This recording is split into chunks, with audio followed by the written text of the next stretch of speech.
கர்த்தருடைய பரிசுத்த நாமத்துக்கு மகிமையுண்டாதாக. परमेश्वर के पवित्र नाम की महिमा हो। இன்னைக்கு ரெண்டு பெயர் சொல் இணைஞ்சு நம்ம பார்க்க போறோம். आज दो संज्ञा जोड़कर हम देखेंगे। ரெண்டு பெயர் சொல் இணையும் போது दो संज्ञा जब जुड़ते हैं அதனுடைய தொடர்பு ஒவ்வொரு ரெண்டு பெயர் சொல்லுடைய தொடர்பையும் அதனுடைய சொந்தத்தையும் காமிக்கும். वो दो संज्ञा का अधिकार और संबंध दिखाता है। இத பற்றின ஒரு சில எக்ஸாம்பிள் நம்ம பார்க்க போறோம். इसके बारे में कुछ उदाहरण देखेंगे। ஒரு 11 எக்ஸாம்பிள் நம்ம பார்ப்போம். कुछ 11 उदाहरण हैं। கடைசில உங்களுக்கு நான் ஒரு லிஸ்ட் ஆஃப் இது கொடுப்பேன். आखिरी में कुछ लिस्ट दिखाऊंगा मैं आपको। ரெண்டு பெயர் சொல்லுடைய இணைப்போடு கொடுப்பேன்.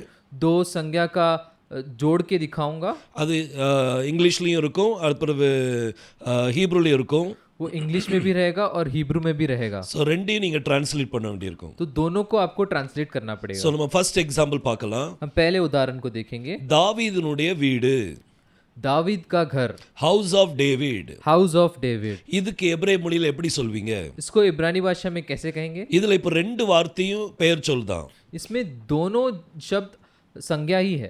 இது தாவீதும் பெயர் சொல்லுதான், दावीद भी संज्ञा ही है, வீடுங்கிறதும் பெயர் சொல்லுதான். घर भी संज्ञा ही है। இப்ப வீடு யாருடையது अब घर किसका है அப்படிங்கிறது காமிக்கிறதுக்கு தான் இந்த ஹவுஸ் ஆஃப் டேவிட். वो घर किसका है वो दिखाने के लिए ही है हाउस ऑफ डेविड। இப்போ இத நம்ம எபிரேய மொழியில எழுதும்போது अब इसको इब्रानी भाषा में जब लिखेंगे அத பெய்த் தாவீதுன்னு எழுதுவாங்க. उसको बेत दावीद लिखना है। யாருடைய வீடு, किसका घर, யாருடைய பெய்த், किसका बेत, அது தாவீதுனுடைய வீடு. वो दावीद का घर। சோ இப்படி இந்த ரெண்டு பெயர் சொல் இணையும் போது तो ऐसे दो संज्ञा जब जुड़ते हैं அதனுடைய சொந்தத்தை காமிக்குது.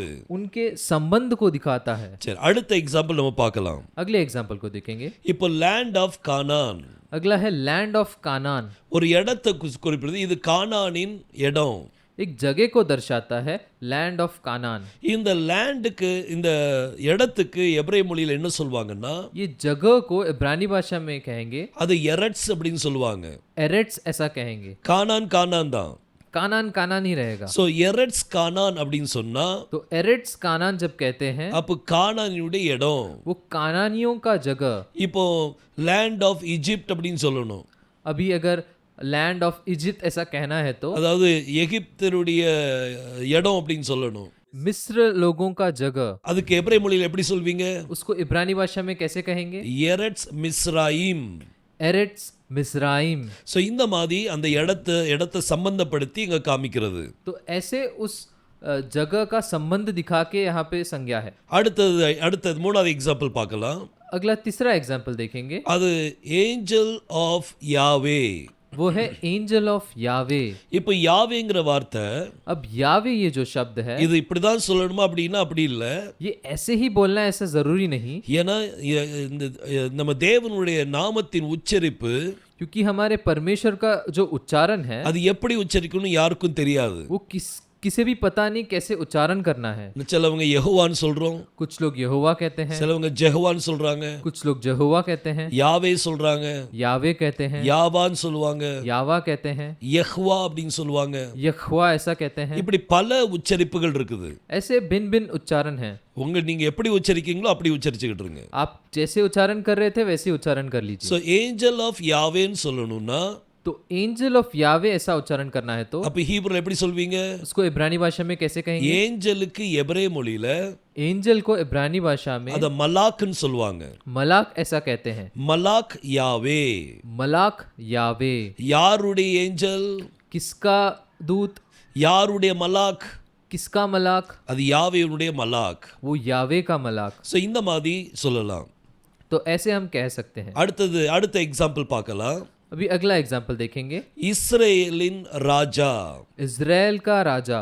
இஸ்ரவேலின் ராஜா, इजराइल का राजा, king of Israel. King of Israel. இதை எபிரேய மொழியில எப்படி சொல்வீங்க? इसको इब्रानी भाषा में कैसे कहेंगे? கிங்குக்கு என்ன சொல்லணும்? किंग को कैसा कहना है? மெலேக் அப்படின்னு சொல்லுவாங்க. मेलेक कहना है। சோ மெலேக், அப்புறம் இஸ்ரேல் தான். और फिर इजराइल तो इजराइल ही रहेगा। சோ மெலேக் இஸ்ரேல். तो मेलेक इजराइल। இதே மாதிரி யெகூதாவின் ராஜா அப்படின்னு சொல்லணும். इसी तरह यहूदा का राजा ऐसा कहना है அப்ப तो எபிரேய மொழியில எப்படி சொல்வீங்க? उसको इब्रानी भाषा में कैसे कहेंगे? மெலேக் யெகூதா, मेलेक यहूदा। சாலேமின் ராஜான்னு சொல்லணும். सालेम का राजा ऐसा कहना है तो அதை எப்படி சொல்வீங்க? उसे कैसे कहेंगे? மெலேக் சாலேம். मेलेक सालेम। சோ இந்த மாதிரி நம்ம ஒரு ராஜாவை இண்டிகேட் பண்ணலாம். तो ऐसे हम राजा को इंडिकेट कर सकते हैं। அடுத்த எக்ஸாம்பிள் பார்ப்போம். दूसरा एग्जाम्पल देखेंगे, அதாவது இஸ்ரேலின் பிள்ளைகள், वो है इजराइल के बच्चे, அதாவது சில்ட்ரன் ஆஃப் இஸ்ரேல். वो है चिल्ड्रन ऑफ इजराइल। அப்ப எபிரேய மொழியில என்ன சொல்லணும்? तो इब्रानी भाषा में कैसे कहेंगे? சில்ட்ரனுக்கு எபிரேய மொழியில என்ன சொல்வாங்க? चिल्ड्रन को इब्रानी भाषा में कैसे कहेंगे? பெனே. बेने। பெனே அப்படின்னு சொன்னா बेने जब कहते हैं பிள்ளைகள். बच्चे, பெனி அப்படின்னு சொன்னா बेनी जब कहेंगे என்னுடைய குழந்தை. मेरा बच्चा। சோ பெனிக்கும் பெனேக்கும் வித்தியாசம் இருக்குது. बेनी और बेने का फर्क है।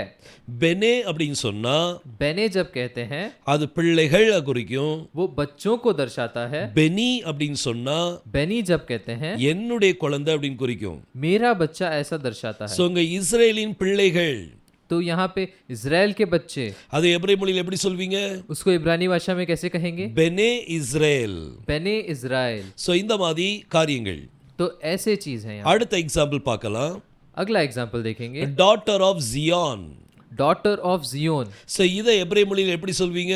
इसको इब्रानी भाषा में कैसे कहेंगे? டாட்டருக்கு எபிரேய மொழியில என்ன சொல்லணும்னா डॉटर को इब्रानी भाषा में ऐसे कहेंगे, அத பாத்னு சொல்லுவாங்க. उसे बात कहना है। பாத் அப்படின்னு சொன்னா டாட்டர்.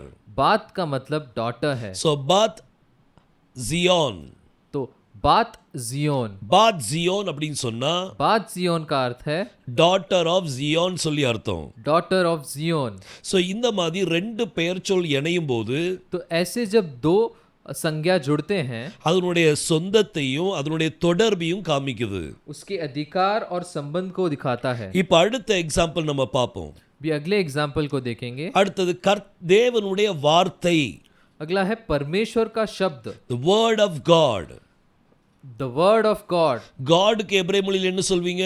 गॉड को इब्रानी भाषा में क्या कहेंगे? எலோஹிம். एलोहिम। இப்ப வேர்டுக்கு வார்த்தைக்கு என்ன சொல்வீங்க? अब शब्द, इसको क्या कहना है? இத தபார் அப்படின்னு சொல்லுவாங்க. उसे दबार कहना है। ஆனா இப்போ உள்ள இடத்துல பாத்தீங்கன்னா पर अभी के इसमें अगर देखेंगे तो அத தவார் அப்படின்னு சொல்லுவாங்க. उसे दवार कहना है। அந்த பாக்கு பதிலா வான்னு சொல்லுவாங்க. वो बा के जगह पे वा कहना है। சோ இத தவார்னு சொல்லுவாங்க. इसे दवार कहना है। பெத்துக்குள்ள புள்ளி வரலன்னா बेत के अंदर अगर एक बिंदी नहीं आया तो அப்ப அது வ. तब वहां पे व आएगा। அதுக்குள்ள ஒரு தாகேஷ் வந்துச்சுன்னா अगर उसके अंदर एक दागेश आया तो அப்ப அது ப ஆயிரும். वो ब हो जाएगा। இங்க வந்து தாகேஷ் இல்ல. यहाँ पे दागेश नहीं है। அப்ப இது எப்படி சொல்வீங்க? तो इसे कैसे बोलना है? தவார்னு சொல்லுவாங்க. दवार कहना है। தவார் எலோஹிம். दवार एलोहिम। அதாவது தேவனுடைய வார்த்தை. उसका अर्थ है परमेश्वर का वचन। சோ இந்த மாதிரி பெத்துக்குள்ள तो ऐसे बेत के अंदर தாகேஷ் வரலன்னா दागेश नहीं आया तो அத வெத்துன்னு சொல்லுவாங்க. उसे वेत कहना है। அதுக்குள்ள தாகேஷ் வந்தா उसके अंदर दागेश आया तो அதுதான் பெத்துன்னு சொல்லுவாங்க. उसे ही बेत कहना है। இப்ப அடுத்த எக்ஸாம்பிள் நம்ம பார்க்கலாம். अभी अगले उदाहरण को देखेंगे, servant of God. Servant of God. அதாவது தேவனுடைய ஊழியக்காரன், वो परमेश्वर का सेवक, தேவனுடைய வேலைக்காரன். परमेश्वर का नौकर। சோ இந்த சர்வெண்ட் ஆஃப் காட்க்கு तो ऐसे सर्वेंट ऑफ गॉड के लिए இதை எபிரேய மொழியில எப்படி பேசுவீங்க? इसे इब्रानी भाषा में कैसे कहेंगे? காட்க்கு என்ன சொல்லணும்? गॉड को कैसे कहना है? எலோஹிம். एलोहिम। ஆனா சர்வெண்ட் அப்படிங்கிற வார்த்தைக்கு पर सर्वेंट ये शब्द के लिए அத எபேத்னு சொல்லுவாங்க.